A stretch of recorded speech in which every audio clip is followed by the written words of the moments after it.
Gentlemen, good morning. Welcome to day two. We are very pleased to have with us one of our newest members and oldest friends, Mr. Dr. Bill Vasilakis. Bill is the Chief Technical Officer of a company called Empower. And there's a change in the agenda if you haven't noticed. Bill has asked to speak first in the session to line up. Line up or at least give some introduction to the other presentations. So that's why you'll notice that he's going first and not the schedule that's in the handout. So anyway, Bill, as the Chief Technical Officer of Empower, will help us understand high-performance amplification for digital communications. And Bill, to your right, will set the timer for 17 minutes for your verbal, 10 minutes for questions. Do you want to take questions during or at the end? If there's any pressing questions for the particular slide, I'll take the question, but usually I prefer to wait to the end. Prefer to wait to the end. Okay. Please begin. Good morning. My name is Bill Vasilakis. I work for Empower RF. A quick word about Empower. We make amplifiers for EW communication systems. So please visit the website to see what Empower does. I started my career 25 years ago, or 26 actually, at Nortel, designing and manufacturing microwave digital radio, 64-QAM radio. So it seems to me that for all those 26 years, nothing much has changed. We talk about linearity, we talk about efficiency, we talk about bandwidth, and we talk about bit rates. So I think if we were to summarize the things that the good talks that we had yesterday, what did we hear? High data rates networks are reaching theoretical limits. That's the Shannon theorem. Basically, in a noisy environment, you can have so many bits per second per hertz. So either you have to increase the energy per bit, or you have to increase the bandwidth, or you have to increase the power. This is what it's going to take to achieve the bit rates that LTE and LTE Advanced is promising. We heard that MIMO is going to be a fact. You know, it will demand increased processing power, more antennas, antenna networks, site clutter. We heard about 2x2 and 4x4 networks. OFDM is a fact of life. What does that mean, though? Increased heat dissipation, high peak-to-average ratios, 8 or thereabouts, and also higher frequencies. So that's something that every amplifier designer and manufacturer needs to keep in mind. In-building is extremely important. 50% of users are indoor. Well, we're indoor right now, and our telephones need to work properly. So every time we need to double the data rate, 50% more base stations are required. That's a fact of life. And of course, the location of these terminals determines the BTS density, whether it's macro or pico or femtocells. Larger bandwidth of operation, as I mentioned before, due to the Shannon theorem, are necessary. We're talking about 50 megahertz at 700. We're talking about 100 megahertz eventually at 750 megahertz. So there's extreme pressure, of course, in both commercial and military communications for lower pricing. I think we have to keep in mind that that's the primary concern. I think it's above efficiency, above everything else. The first thing that an operator, an OEM demands from us is the lower price. So these are the challenges that we're facing as we move forward.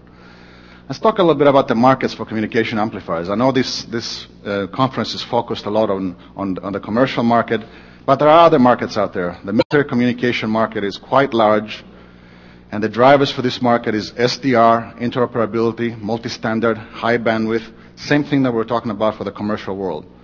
Portable and mobile platforms are very important. Integrated data links, where you have things like UAVs for voice, for data, for video. And of course, the military markets are looking for commercial off-the-shelf and lower cost. The military comms market is quite sizable. It's about $15.2 billion. The commercial market that we've been focusing on, the BTS market drivers, as I mentioned before, lower cost and high reliability. Remote radio heads are becoming a reality, and you'll hear a lot more about that today and the rest of the conference. We need to eliminate the losses. We need to do DAS and in-building systems. Those are critical for the market drivers in the commercial world. Improve BTS efficiency, reduced OPEX costs, and the mobile telecom market, of course, is $40 billion. So that's quite a sizable market. If we drill down one level and we look at semiconductors, I think today in the subsequent presentations you're going to hear a lot about GaN, a lot about LDMOS, a lot about the necessary components that go into amplifiers. So the biggest market segment for semiconductors, which is about $1 billion market, is of course wireless infrastructure, 550 million or 58%. The other markets, other comms, and I think this figure doesn't include all military amplifier usage, but mostly the commercial segments that go into wireless infrastructure and other communications. You're going to hear a lot today about technology. If we drill down the power transistor market, what kind of devices are being used today, LDMOS is still king. About 70% of the devices used for power amplifiers are LDMOS.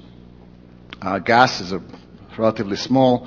Gallium nitride is estimated around 12%, but that's seen growing over the next 3-4 years. I think GaN has been estimated that it will reach about 30%. And gallium nitride is, we held a conference at the MTT on gallium nitride. I think there was a lot of interest out there. There's a lot of interest in how GaN, how reliable it is compared to LDMOS. Is there still any trapping or voiding effects or any lattice mismatch effects? I think they're being worked out, though. The quality of GaN that we see out there, and you'll hear more in the subsequent presentations, is quite good. And some of the characteristics of GaN is something that leads to their use in wide bandwidths.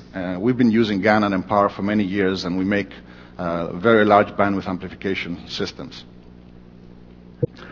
If we look at a typical wideband CDMA cell site efficiency, we always talk about efficiency, but when you talk about how much of the cell site is contributed by the transistors, the PA, the site itself is probably no more than 5% efficiency. I'm talking about a typical site with typical runs of coax and typical amplifiers. And although today we're going to talk about transistor efficiencies in the 45 to 50%, by the time we add up all the losses, we're at the site is 5%. And of course, that's driving the need for efficiency. Operators have clearly stated that they're targeting a 50% reduction in their power consumption by 2020. Now, how are we going to achieve that?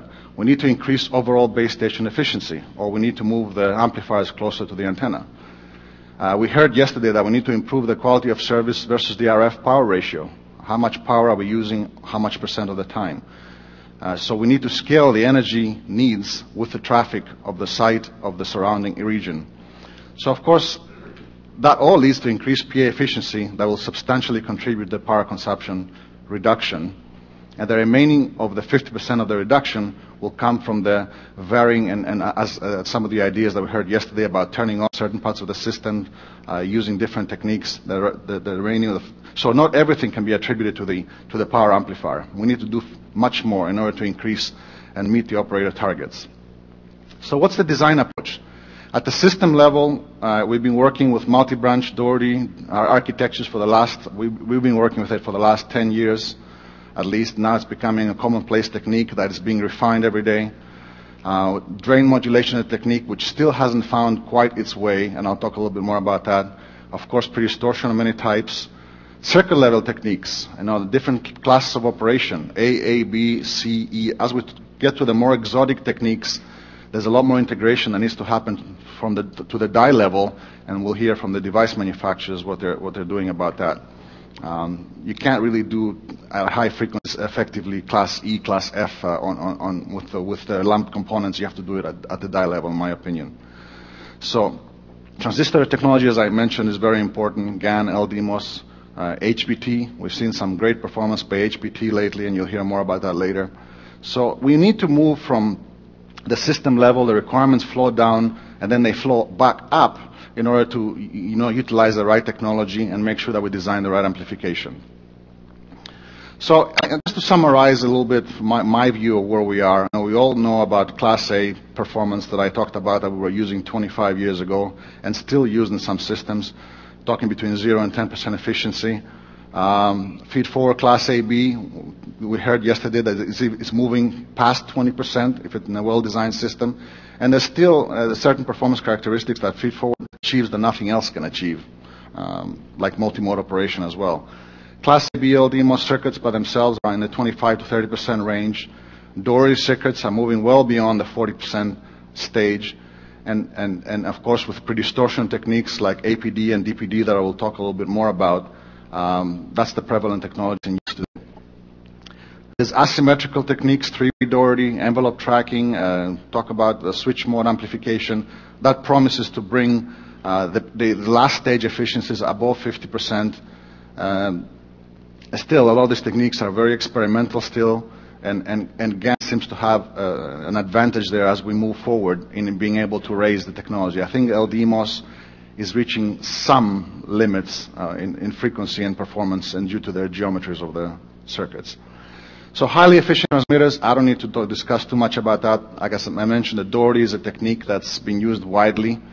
You have to pay particular attention to make sure that it's manufactured effectively and you have proper yield, especially as you go into more multi-branch Doherty techniques. The point is to move this point back as we move towards lower backoffs, higher backoffs to maintain the efficiency.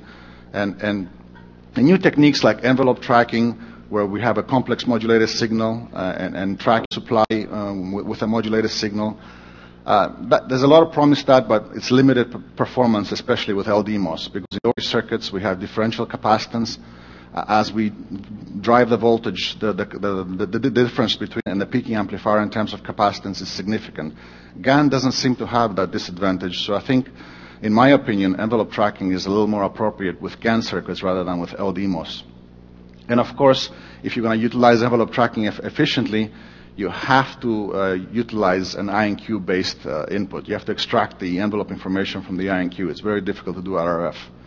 Of course, you have losses with the supply modulator, so there is some advantage, like I said, in my opinion, especially when joined with GaN circuits. Analog predistortion. This is a technique that we've used a lot, and you hear a lot more in subsequent presentations. The basic block diagram. The good thing about this technique that it's RF in, RF out. The truth is that not always do we have access to the INQ in every communication system.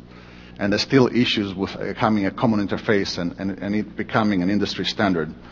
So, large input bandwidth, 60 megahertz. As I mentioned, RF in, RF out. Large linearization bandwidth, 300 megahertz. When we're talking about, the linearization bandwidth is typically 5 times the input envelope bandwidth. The distortion is moderate, 8 to 20 dB, but I think it's improving as time is going by. There's potential for high system efficiency. A well-designed analog predistor consumes maybe 2 to 3 watts. So that's not a lower, it's much lower complexity than DBD. It's a good choice for application in which the PAM is not highly nonlinear. If you have a lot of nonlinearity, a lot of memory effects, have trouble with this technique. Big improvements are being made every day. Of course, we all know about digital predistortion. This is just one incarnation. I'm sure you'll hear in other talks about many other incarnations.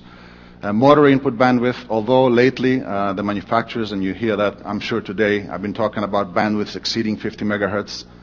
Motor linearization bandwidths, most people have used it for 20 megahertz about, but you have a potential for large distortion suppression, better than 25 dB for a well-designed system. A potential for motor system efficiency, better linearization performance at the expense of higher complexity and cost. And some applications, the only solution that combines adequate correction and signal bandwidth. So DPD is the linearization of choice, but it's highly complex and still a little costly. It needs to still come down in price. Just to give you an example of a comparison that we did for a 700 megahertz amplification system, showing the graph showing ACLR1 and ACLR2 and the differences between DPD and APD. I'm not claiming that this particular amplifier has perfectly matched DPD system yet. I think the ACLRs that you see here in the 50 dB range can be made better with DPD, and I believe they can be made better as well with APD. We heard yesterday that you require ACLRs, especially for LTE, between better than minus 50, probably better than around minus 60. So, but definitely the PAM efficiency is around 46%, 47%. It's getting there to the level that you need in order to be able to achieve a highly linear linearizer. So APD and DPD MD suppressions at this power level was similar, but I'm saying there's a lot of optimization that needs to occur. Now, in this particular chart, in order to show you that typical efficiency in a radio